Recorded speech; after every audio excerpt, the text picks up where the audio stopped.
호세아서를 마감하려고 합니다.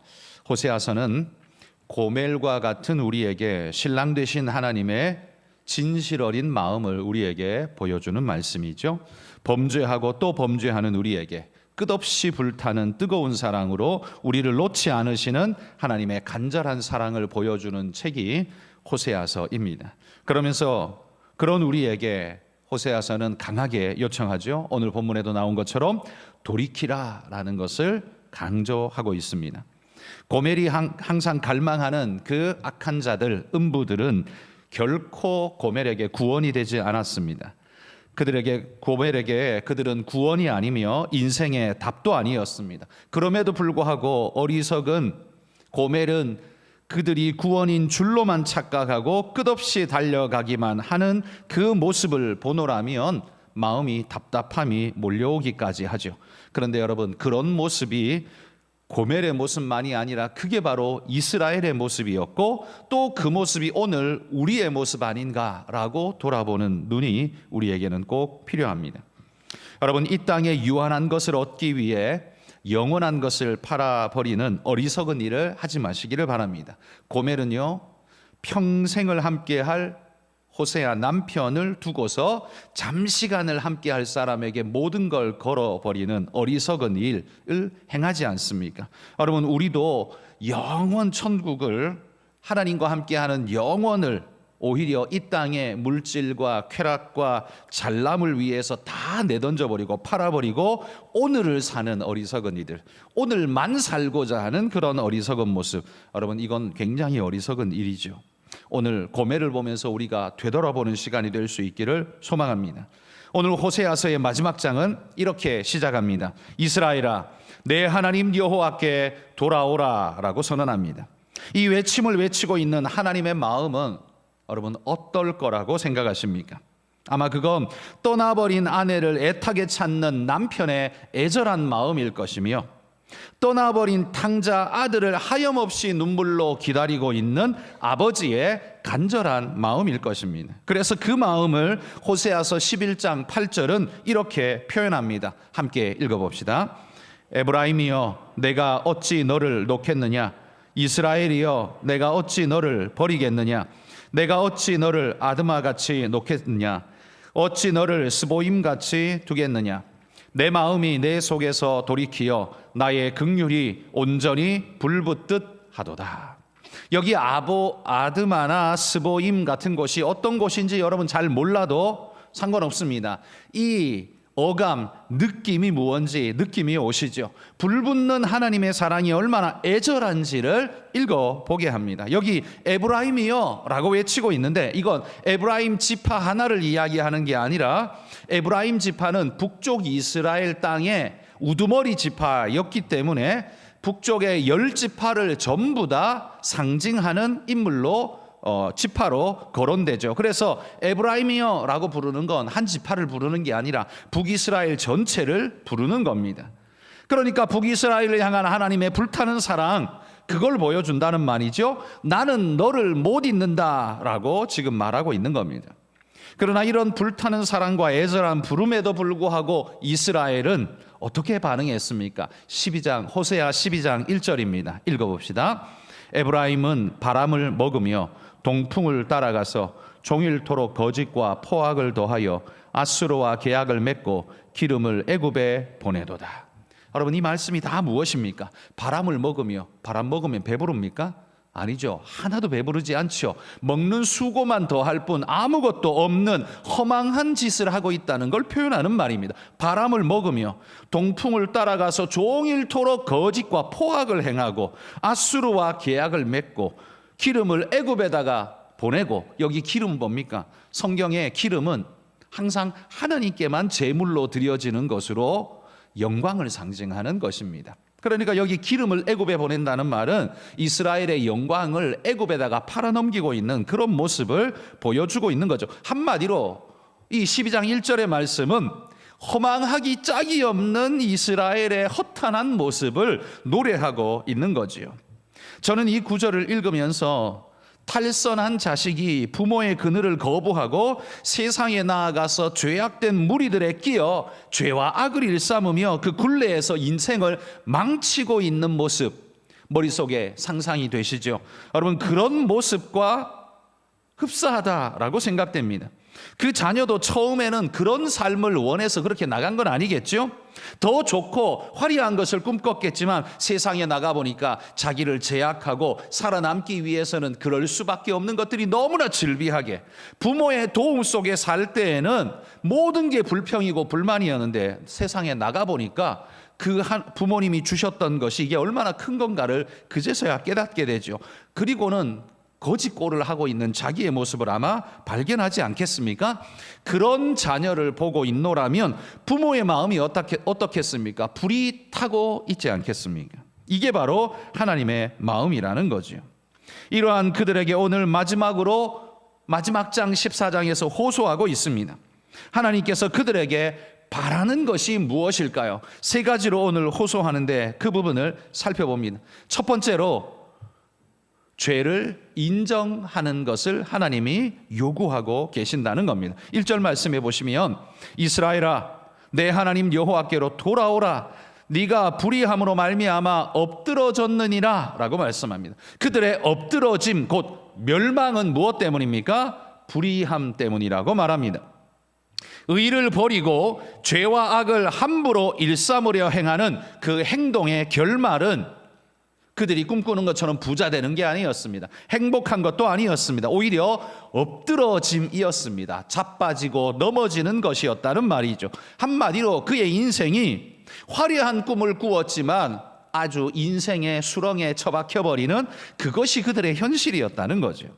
그러므로 이스라엘이 제일 먼저 해야 할 것은 바로 그런 자신의 죄를 인정하는 것에서부터 시작해야 합니다. 여러분, 인정하지 않으면 어떻게 됩니까? 그 길을 계속 갈 수밖에 없습니다. 그러니까 수렁에 계속 뒹굴 수밖에 없다는 말이죠.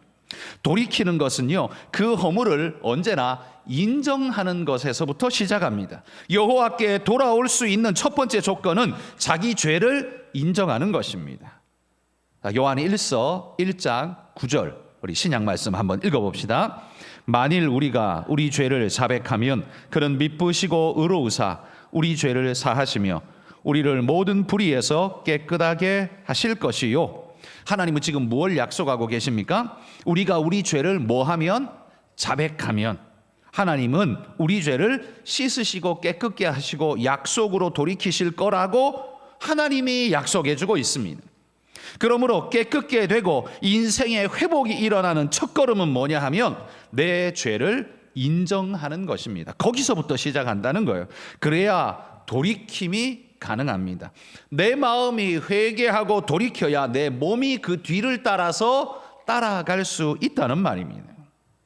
그리고 하나님도 우리에게 회복을 주실 때 바로 그 돌이킴, 회개의 마음에서부터 시작하신다는 거예요.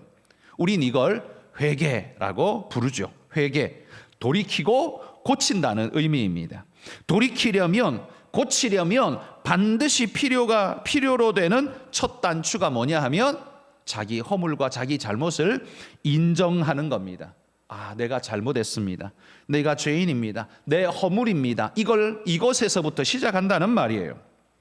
여러분, 누가복음에 나오는 탕자 이야기를 여러분 너무나 잘 아시죠?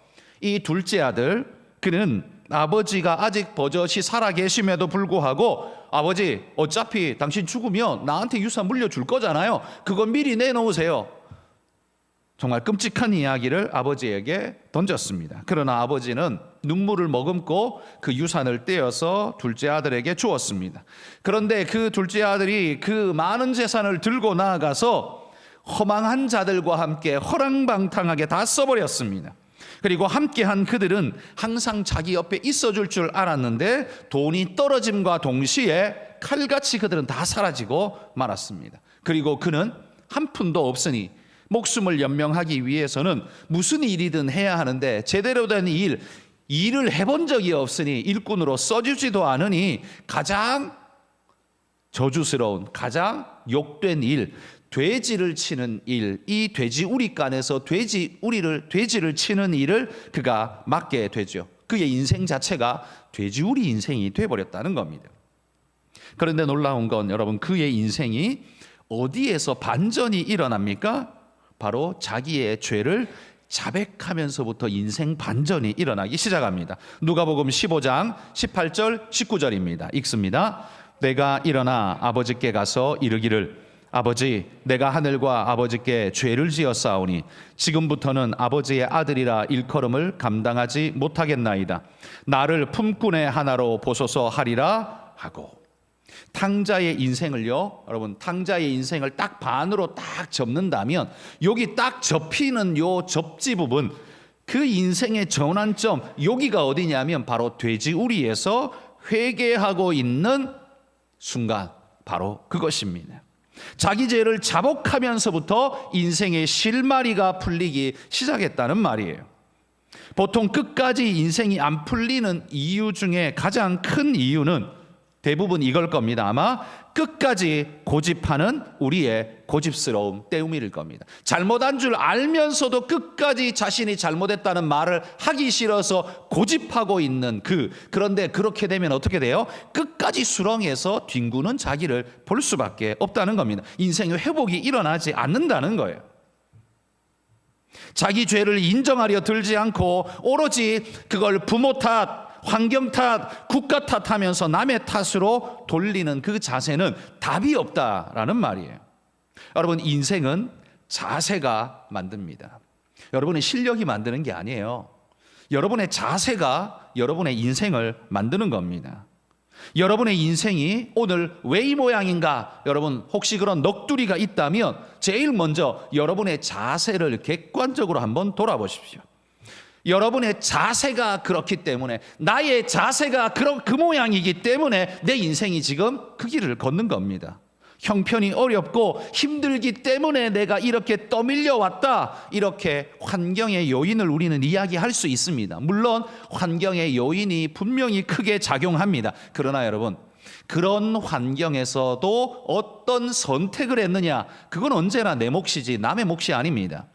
똑같은 환경에도 긍정으로 답하는 사람이 있는가 하면 부정으로 답하는 사람이 있습니다.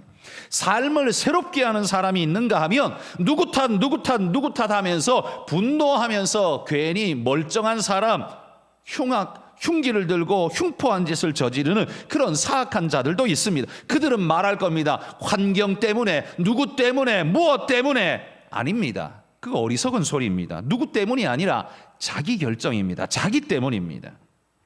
여러분, 만약 탕자가 돼지우리에서 자신의 인생을 비관하면서 이렇게 말했다고 한번 생각해 보십시오.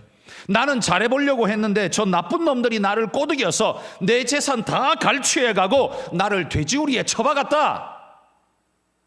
그 부분 말만 들으면 그 말이 사실인 것 같지 않습니까? 그가 돈을 줘서 그들을 먹였고 그들을 술 사줬고 함께 즐겁게 놀았고 다 나의 돈으로 한 것 아니냐? 그런데 그들이 지금 나를 이 돼지우리에 처박았다.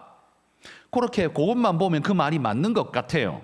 그런데 여러분, 그 렌즈를 크게 넓혀서 더 넓게 한번 보십시오. 보면 그의 인생이 왜 돼지우리에 처박힐 수밖에 없었는가는 모든 사람이 다 이해할 겁니다. 아, 너는 그래서 그런 거야 라고 모두가 다 이해할 겁니다. 원망과 불평을 끊임없이 반복해서 쏟아낸다면 그의 인생은 계속해서 추락할 것이 자명합니다. 반전을 맞이하지 못할 겁니다. 비록 어쩌다가 여기까지 오게 되었든 간에 빨리 돌이켜서 회복의 방향으로 나아가는 것, 이게 가장 현명한 일 아닙니까? 그 회복의 전환점, 그것이 바로 회개라는 말입니다. 돌이킴입니다. 그러기 위해서는 삶을 대하는 우리의 자세가 먼저 변해야 합니다.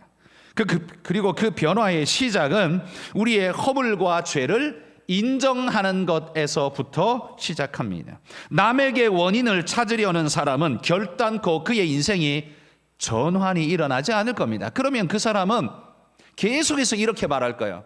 내가 노력해봤다. 나는 나름대로 힘써봤다. 애써도 안 되는 걸 어떡하냐? 분명히 이렇게 말할 겁니다. 그런데 결정적인 걸 안 해서 그래요. 결정적인 건 불평하고 원망하고 탓하면서 계속 가는 게 아니라 회개하고 돌이키는 겁니다. 인정하는 겁니다. 나의 허물, 그의 허물이 오고 내 허물이 오라고 해서 그의 허물만 보는 게 아니라 내 것도 보는 겁니다. 그가 허물이 없고 환경에 영향이 없다는 말이 아니라 그게 있지만 결국 내 인생을 핸들링하는 건 결국 나 아닙니까? 내가 그 선택한 것 아닙니까? 그러니 결국은 내가 회개하고 돌이키지 않으면 내 인생은 변화가 절대로 일어나지 않는다는 겁니다. 계속 그 방향 가면서 궁시렁대고 있으면 어떻게 해요? 계속 수렁으로 빠져들어갈 수밖에 없다는 말이에요. 그러나 여러분, 남들에게서 영향을 받기는 하지만 자기가 옳은 선택을 하겠다고, 물론 그 사람에게 70% 잘못이 있고 나는 30%, 20%밖에 잘못이 없다 할지라도 내가 어리석은 이 게임에 빠져버렸구나 라고 돌이키고 인정하고 돌이키기 시작하면, 좀 지금은 손해이지만 돌이키고자 그걸 다 덮고 나부터 회개해야 되겠다, 무엇이 아니라 나부터 돌이켜야겠다 라고 생각하고 가면 그때부터 우리 인생은 진짜 변화가 일어나게 될 거라는 말입니다. 이게 가장 빠른 인생의 전환입니다. 여러분, 우리 시대에 자기 죄를 인정하고 자복하는 일을 보기는 아주 드문 것 같습니다. 특별히나 백성의 대표라고 하는 정치인들, 내로남불에 가득한 그들의 모습이라든지, 근데 그들만입니까? 아닙니다. 공사판이나 시장 통해서 장사하고 있는 모든 평범한 범부들에 이르기까지 다 그 입에서 자신의 죄를, 자신의 허물을 먼저 인정하고 돌이키겠습니다라는 말을 하는 사람보다 전부 환경 탓, 무슨 탓 하기에 여념이 없습니다. 가난한 자는 전부 부자 탓을 하고, 부자는 여건과 환경 탓을 하고, 정치를 잘못한 정치인 탓을 하고, 정치인들은 여건과 상황 탓을 하고, 전부 다 남 탓하기에 정신이 없습니다. 그러나 그런 사회는 회복의 기미가 보이지 않을 겁니다. 탕자의 전환점이 무엇인가를 우리는 봐야 합니다. 그리고 그 전환점을 빨리 가지고 오는 사람이 인생의 진정한 승리자가 될 것입니다. 탕자가 아버지여, 내가 하늘과 아버지께 죄를 지었습니다 라고 회개하고 돌아섰습니다. 그랬더니만 그 다음에 따라오는 결과가 뭐였습니까? 아버지에게 가는 것이었고요, 아버지에게 가자 아버지에게서 어떤 일들이 벌어집니까? 가락지를 끼워줘라, 송아지를 잡아라, 잔치를 크게 열어라. 책망과 원망이 아니라 기쁨과 잔치가 주어집니다. 가락지와 송아지가 주어집니다. 뭘 잘했다고 그런 걸 줍니까? 잘했다고 주는 게 아닙니다. 그러니까 잘나서 주는 게 아닙니다. 인정하고 돌이킨 그것이 부모에게는 너무나도 기뻤던 거예요. 지금까지 행한 짓은 전부 다 나쁜 짓인데 딱 한 가지, 회개하고 돌이킨 그것이 부모는 너무 기쁜 거예요. 그래서 잔치를 벌이는 겁니다. 그러니까 이 잔치값은 부모의 기쁨값입니다. 돌이킨 거 그거 하나 때문에 한 거예요. 그가 잘나서 한 게 하나도 아닙니다. 여러분, 우리 삶에 허물지고 죄된 모습을 내가 보였다면 여러분, 누구 탓 핑계하지 마십시오. 제일 먼저 자신의 허물을 인정하고 자복하는 일부터 시작해야 합니다. 70% 그가 잘못하고 30%밖에 내가 잘못한 게 없어도 여러분, 내가 그 30%를 회개하는 것부터 시작하면, 그리고 돌이키기 시작하면 내 인생은 나중에 100% 회복되어지는 길로 가게 될 것입니다. 여러분, 그래야 우리의 내일이 있지 않겠습니까? 그게 인생의 답 아니겠습니까? 회개가 있어야 가락지와 송아지가 있듯이 내가 인정하고 돌이켜서 내 삶의 태도를 새롭게 할 때야 비로소 내 삶의 방향이 새로워지고 인생이 새로운 길을 걷게 된다는 겁니다. 원망과 탓을 하는 건 인생의 방향을 바꾸지 못합니다. 하나님께서 오늘 본문에 이야기하는 두 번째 명령은 이겁니다. 첫 번째는 죄를 인정하는 거였습니다. 두 번째는 죄를 떠나는 것입니다. 죄를 인정하는 것이 의미 있으려면 여러분, 죄를 떠나야 합니다. 죄는 인정하는데 죄를 떠나지 않는 사람, 이런 사람들이 있습니다. 허물 인정해요. 아, 내가 실수해 잘못했다 해요. 그런데 그냥 널브러져요. 이런 사람들이 있습니다. 그 사람들은 인생이 안 바뀝니다. 인정은 해도 인생 안 바뀝니다. 돌이켜야. 그래서 회개는요, 후회가 아닙니다. 그냥 상황적 후회가 아니에요. 회개는 반드시 돌이키는 동적 역사가 뒤따라야만 그걸 회개라고 말하는 거예요. 입술로만 잘못했네, 아유 왜 그랬을까, 이거는 회개가 아니에요. 자기 삶의 태도가 뒤집어지는 거, 바뀌는 거, 이게 회개입니다. 사람들이 말하죠. 그래, 다 내가 잘못했다. 근데 어쩌라고? 이렇게 말하는 사람은 인생 안 바뀝니다. 내가 다 잘못했다 인정하는 것 같죠? 근데 그건 인정이 아니에요. 회개가 아닙니다. 이런 사람에게는 회복이 일어날 수 없습니다. 그러므로 여러분, 죄를 인정하는 것만큼 또한 중요한 것이 뭐냐면 죄를 떠나는 것입니다. 2절에 이렇게 말씀합니다. 너는 말씀을 가지고 여호와께 돌아와서 아뢰기를 모든 불의를 제거하시고 선한 발을 받으소서. 우리가 수송아지를 대신하여 입술의 열매를 주께 드리리이다 말합니다. 여호와께 돌아와서 모든 불의를 제거하고 입술의 열매를 드리리이다. 여러분, 이게 회개예요. 여기까지 가는 게 회개라는 말입니다. 이 모든 것은 죄에서 떠나는 결단에 따르는 행동들입니다. 이스라엘이 여호와께 돌아와서 모든 불의를 그의 삶에서, 태도에서, 생각에서 완전히 제거하고 입술의 열매로 여호와를 찬양하는 삶을 산다면 여러분, 이거야말로 진정한 회개 아닙니까? 이런 사람은 반드시 하나님께서 반드시 인생을 새롭게 해주실 줄 믿습니다. 여러분, 우리는 하나님을 기억하고 죄라는 방법을 통해 뭔가를 얻으려는 얄팍한 속셈을 버려야 합니다.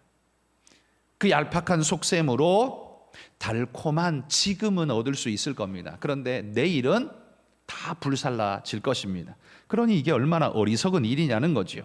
그러니 사탄이 우리에게 달콤한 사탕을 우리에게 던져주면서 그 뒤로는 우리 인생 전체를 담보잡았기에 다 빼앗아가는, 그러니 이거야말로 사탄의 가장 큰 유혹 아닙니까? 그런 식으로 물질의 약간을 얻을 수는 있을지 모르지만 그 사람은요 반드시 정직함을 잃게 될 것이며 인생의 떳떳함을 잃게 될 것이며 결국 하나님을 잃게 될 것이며 그의 인간성을 잃게 될 것입니다. 그런 사람에게는 그 누구도, 예수 믿든 안 믿든 상관없이 그 누구도 진실하게 그 사람을 대해 주지 않을 것입니다. 그때부터 점점 인간답게 사는 게 아니라 마귀같이 살아가는 겁니다. 여러분, 이게 바로 포기한 인생의 전형적인 특징 아닙니까? 그러므로 여러분, 포기하지 마시기를 바랍니다.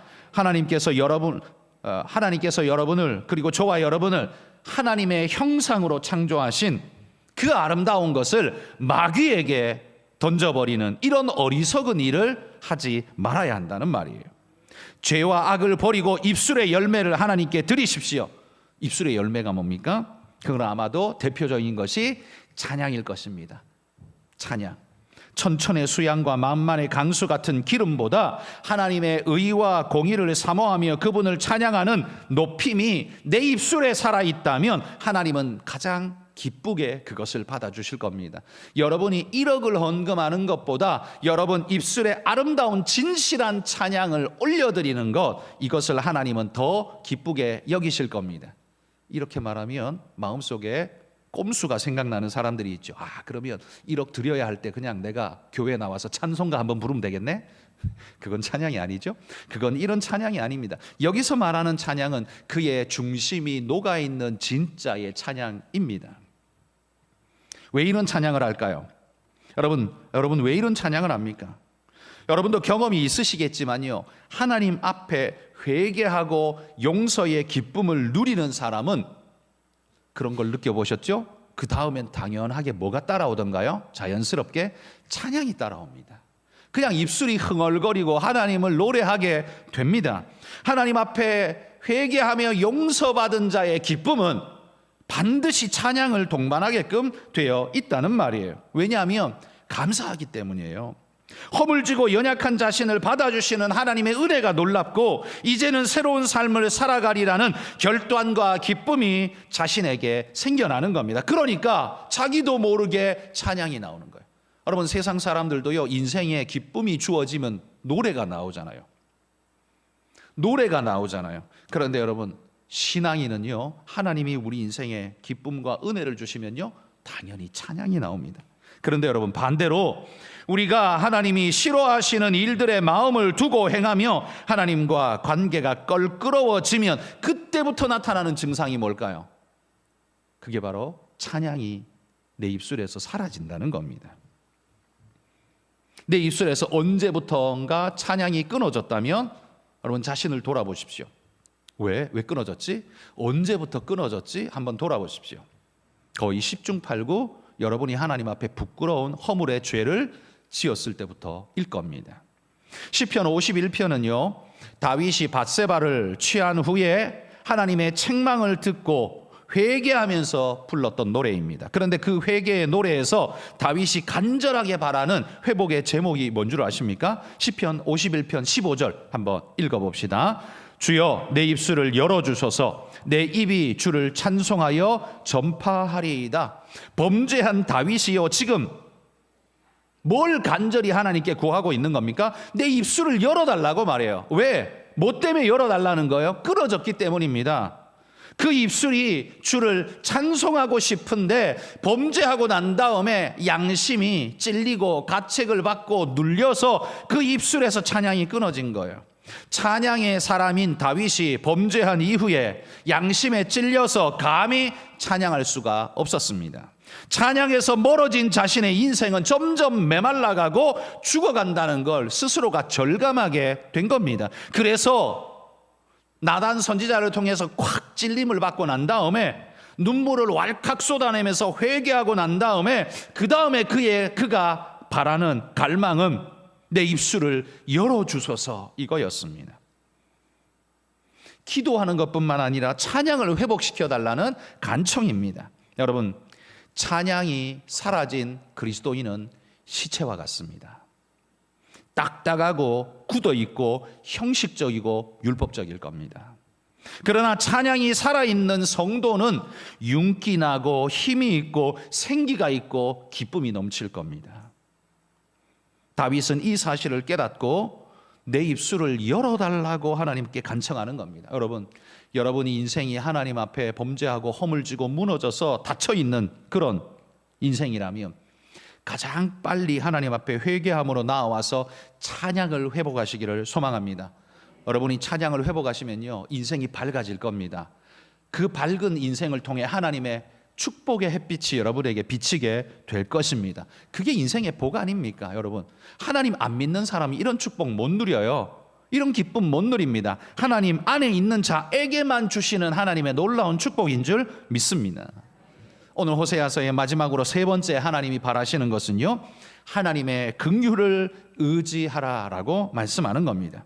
여러분, 죄를 인정하고 그 다음에 죄에서 떠나고자 힘쓰는 사람이 세 번째로 해야 할 것은 바로 하나님의 긍휼을 의지하는 것입니다. 우리가 죄를 인정했고 죄에서 떠나겠다고 결심하지만 완벽하게 그게 잘 지켜집니까? 내가 그런 결단했다고 해서 그게 잘 되던가요?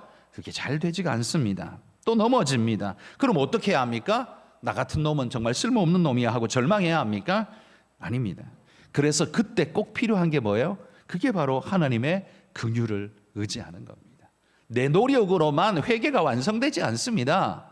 내가 회개한다고 또 그 죄 안 지을까요? 또 지어요. 또 무너져요. 또 넘어지는 걸 경험할 겁니다.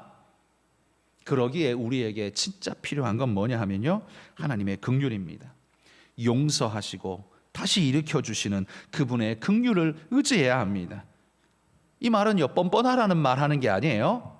뻔뻔스러우라고 하는 게 아니에요. 넘어지고 나면 괜찮아, 하나님 나 또 일으켜주셔. 괜찮아, 하나님 나 용서해 주셔. 여러분, 이렇게 말하는 사람은 이거 신앙인 아닙니다. 이건 사기꾼들이고요. 이렇게 말하는 사람들은 사기꾼이고 진짜는 눈물을 흘립니다. 그리고 하나님께 나아갑니다.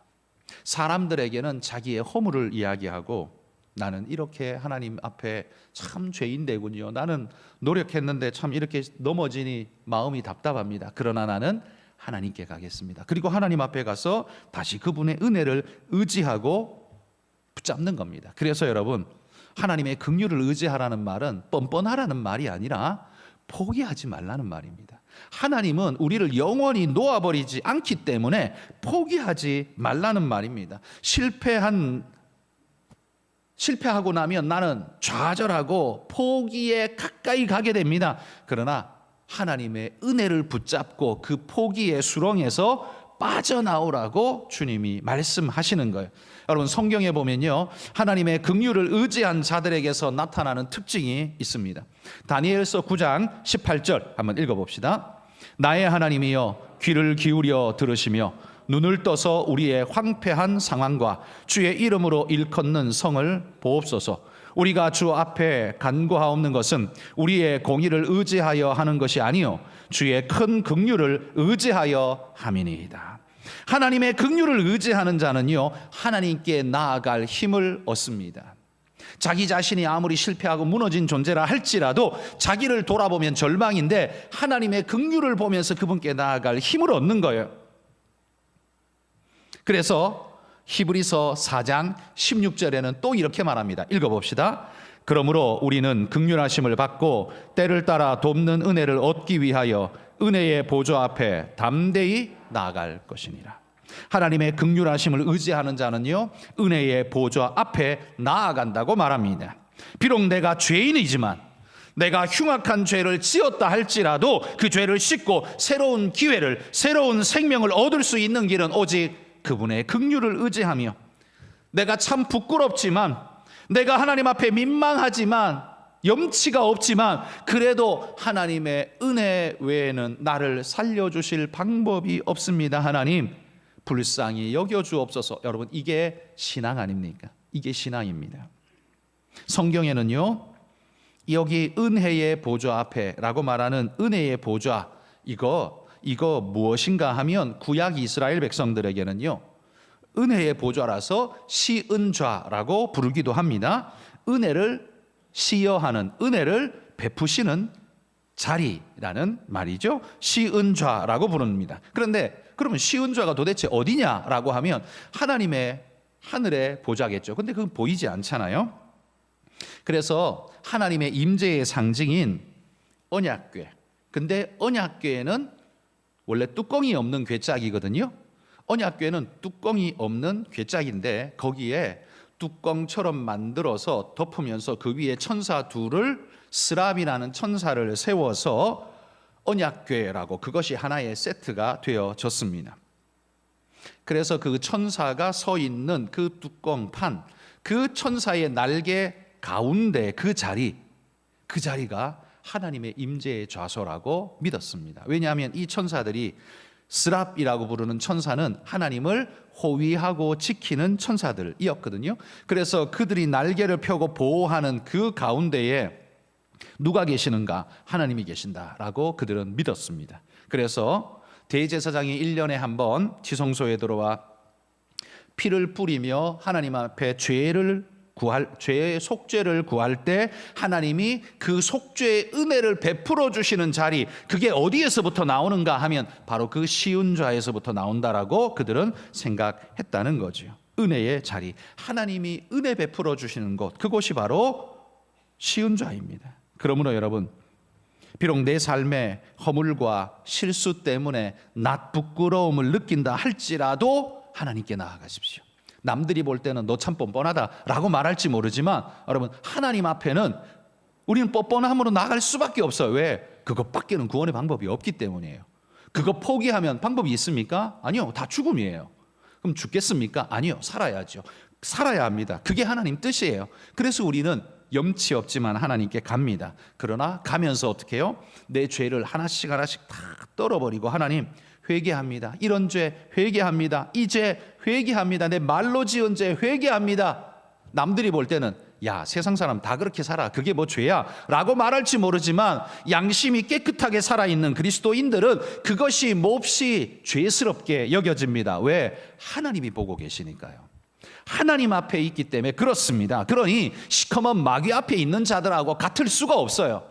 그들은 그걸 당연시 여기겠지만 우리는 당연하지 않아요. 마음이 아픕니다. 그러면 하나님 앞에 회개하십시오. 그러면서도 우리의 발은 계속 하나님을 향해 나아가셔야 합니다. 여러분, 돼지우리에 처박힌 그 탕자에게 있어서 구원의 길은 아버지의 긍휼밖에 없었습니다. 누가 돌봐줍니까? 아무도 안 돌봐줍니다.